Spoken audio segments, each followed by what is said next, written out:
আর শোনো, চালাকি করে কাজ চলতে পারে কিন্তু কোনো সম্পর্ক না। যারা দোগলা তাদেরকে না আলাদা করে আইডেন্টিফাই করতে হয় না, যখন সময় আসে তারা নিজেই নিজের রং দেখায়। কি জানো তো, যে গল্পটা তুমি যেই পক্ষের হয়ে শুনবে সেটাই সত্যি মনে হবে, সত্যিটা যাই হোক না কেন। যেই দরজায় নিজের ভ্যালিউই নেই সেই দরজায় বারবার ঠকঠক করা ঠিক না। একদিন তুমি বুঝবে যে কেউ আপন হয় না, আমরা শুধু আপন ভাবি। আর যতক্ষণে তুমি এটা বুঝবে ততক্ষণে অনেকটা দেরি হয়ে যাবে। আচ্ছা শোনো, তুমি যদি পচা আঙ্গুর না খাও তাহলে কিভাবে বুঝবে যে ভালো আঙ্গুর কতটা ভালো? কারোর সাথেই থাকাটা না ইজি না, বাট তোমাকে চুজ করতে হবে যে তুমি কার সাথে থাকতে চাও।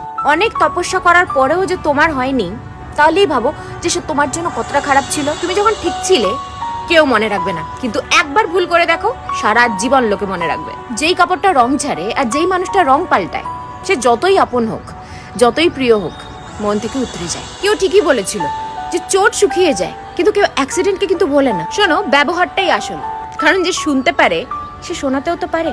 লোককে দেখে বা তার কথায় কখনো বিলিভ করা উচিত না, কারণ ময়ূরকে দেখে কে বলবে যে শাক খায়? সবাই নিজের নিজের জায়গায় তো ঠিক ছিল, কিন্তু কেউ আমার জায়গায় থেকে দেখলো না।